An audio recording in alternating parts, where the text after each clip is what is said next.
Le grand portrait, d'où je viens, où je suis, où je vais. Ce tableau, le grand portrait de l'évolution de la conscience humaine, est l'outil que le docteur Ghislaine Lanctot, auteur de la Mafia médicale, a créé pour nous aider à comprendre le but de l'humanité. Aujourd'hui, le docteur Lanctot est simplement Guy. Elle a créé de nombreux outils, et cet outil, graphique, de l'évolution de la conscience humaine, nous aide à comprendre ce qui se passe dans le monde aujourd'hui et pourquoi cette grande souffrance que vit l'humanité est en fait un cadeau évolutif, car cette souffrance extrême est nécessaire pour mettre les gens en action. Dans le haut de transformation, nous voyons le mot décision. Tout d'abord, on prend la décision, puis on passe à l'action consciente. Le côté gauche en gris est le monde de l'illusion, où le troupeau de moutons humains vit depuis les éons. Le côté droit est le monde de la réalité, à laquelle l'humanité est maintenant prête. En 2000, j'ai entendu parler du docteur Ghislaine Lanctot et de la mafia médicale, qui a été publié pour la première fois en 1994. Ensuite, j'ai entendu parler de son deuxième livre.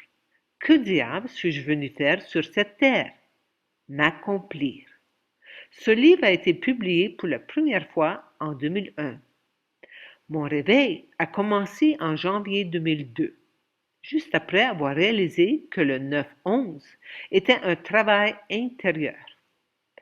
J'ai commandé 10 exemplaires de la mafia médicale et 10 exemplaires de Que diable, afin de les offrir à mes patients dans mon cabinet dentaire. J'étais complètement ignorante du fait que l'humanité est profondément inconsciente et pas du tout intéressée par cette information. Aujourd'hui, de plus en plus d'individus sont éveillés et j'ai choisi de contribuer à l'évolution de la conscience humaine de la meilleure façon que je sais comment. Récemment, mon âme m'a poussé avec une intensité extrême et j'ai donc dû l'écouter. J'ai fait face à ma plus grande peur. J'ai quitté ma famille et le monde de l'illusion. La seule façon d'avancer est de sortir de l'illusion, du triangle de l'enfer. Je dois me souvenir de qui je suis et ensuite comprendre. Que diable suis-je venu faire sur cette terre? J'ai inclus les liens vers ma vidéo. Je suis hors de la matrice. Livret numéro 1 de Personocratia. L'évolution vers l'espèce nouvelle. Ce premier livret a été publié en français et en anglais en 2008 et en espagnol en 2009. Guy a mis à jour ce livret en 2020, mais uniquement en français. Afin de partager ces dernières informations, je traduirai la version française 2020 en anglais et en espagnol. Lorsqu'une page similaire est disponible dans la version originale, j'inclurai une capture d'écran de cette page ainsi que la version traduite 2020. Veuillez partager ces informations avec les individus en éveil. Livret numéro 1 de Personocratia. L'évolution vers l'espèce nouvelle. Pages 10 et 11. Le grand portrait. Portrait de la famille évolutive de la conscience humaine. Pour aider à l'intégration de l'évolution de conscience, Personocratia utilise son outil de base, le grand portrait. Voir à la fin du livret. Celui-ci représente la carte routière de mon voyage sur Terre et sert à m'indiquer d'où je viens, où je suis, où je vais. Tout a débuté quand j'ai quitté le paradis terrestre, au moment où mon ancêtre, ce grand singe, pas trop intelligent, était encore guidé par une âme de groupe, appelée Deva, Dieu en sanskrit, comme en ont les guêpes dans leur nid, les poissons se déplaçant par bancs et les grands voiliers d'oies sauvages. L'espèce humaine a commencé quand un de ces grands singes s'est mis à penser. Ce fut l'aspiration d'un corps mental évolué. L'être humain se démarque aussi des autres animaux parce que, pour la première fois dans l'histoire du cosmos, un animal intelligent possède aussi une âme individuelle. Elle ne dépend plus d'un deva, ce mental évolué, et cette âme individuelle représente la combinaison gagnante qui démarque l'être humain de toutes les autres entités de la planète et peut-être même de tout l'univers. Mon âme me permet d'avoir un accès direct à Diès.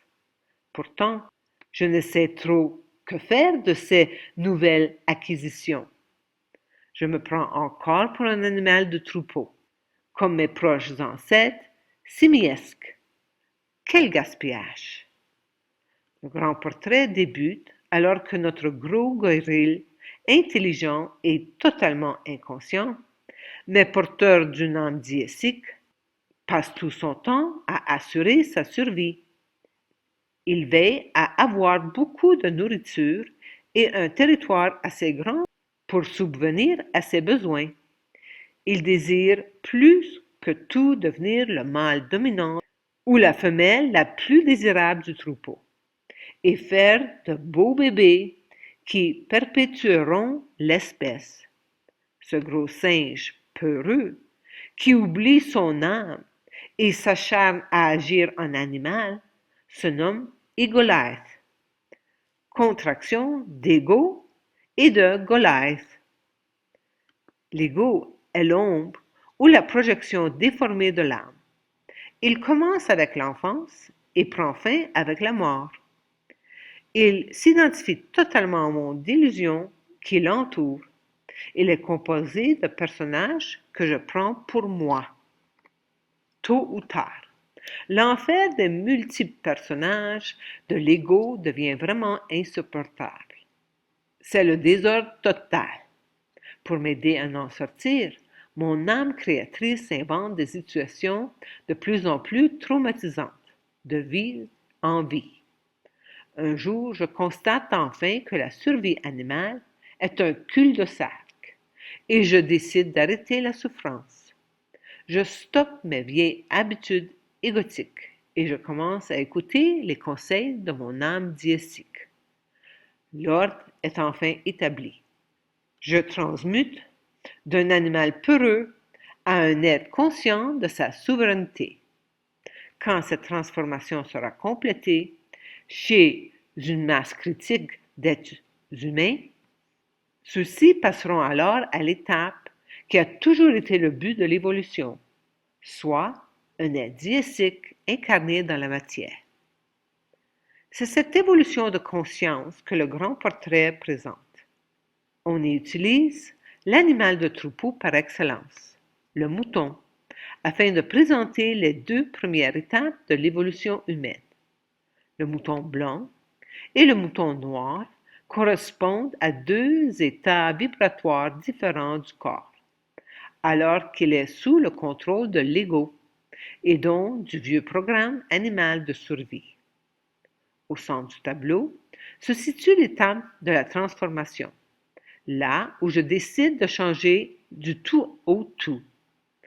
En dépistant lucidement mes comportements de mouton et en aspirant intensément à passer à autre chose.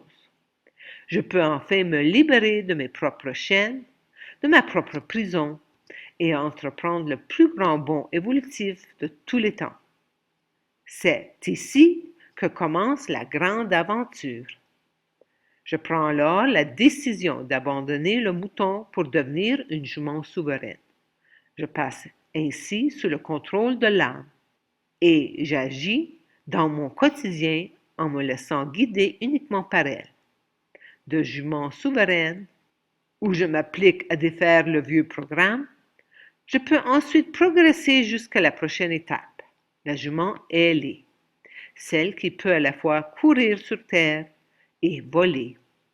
C'est la fusion du ciel et de la terre.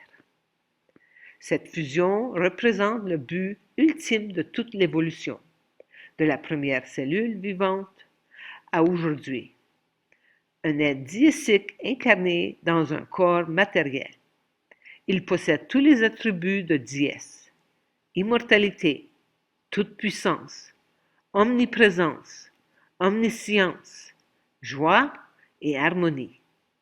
Waouh! Je comprends enfin que le jeu de la vie en vaut la chandelle. Examinons maintenant en détail chacun des personnages de notre grand portrait. Amour infini. De l'esclavage du millénaire à la souveraineté individuelle. En Orient, au XXe siècle, Sri Aurobindo et la mère ont découvert et ancré dans l'atmosphère terrestre la conscience de vérité, la conscience supramentale. Une fois bien ancrée, la nouvelle conscience était prête à passer à l'étape suivante, sa vulgarisation et sa propagation. Alors émergea en Occident, au XXIe siècle, Personocratia, le pouvoir de se gouverner de la personne souveraine. Le yoga intégral de Sri Aurobindo va au-delà de la libération individuelle et entreprend une transformation collective sur Terre. Après le décès de Sri Aurobindo, la mère poursuivit leur travail et le 29 février 1956, la conscience supramentale s'ancrait définitivement sur Terre. Un seul regard sincère sur la situation mondiale actuelle suffit à nous convaincre qu'elle a atteint un point de non-retour. L'humanité se dirige vers une impasse monumentale. Cessons de répéter de vieux modes de fonctionnement inefficaces et souffrants. Le moment est venu de rêver très fort à la prochaine étape. Personocratia poursuit la diffusion de la conscience de vérité en Occident. L'unité substantielle remplace la séparation gourou-disciple. À nous toutes de propager la contagion de l'amour. Je suis hors du jeu. Comme Truman dans le film The Truman Show, je tire ma révérence et je laisse le monde de l'illusion, cette simulation informatique à laquelle j'ai donné l'autorité de gérer ma vie. Je sors du théâtre, où j'ai joué maintes et maintes fois les rôles de disciple, fille, parent, dentiste, entrepreneur, citoyen. Aujourd'hui, je me consacre pleinement et sans limite à diffuser la souveraineté individuelle, la conscience de vérité que j'éprouve depuis 22 ans. Amour infini.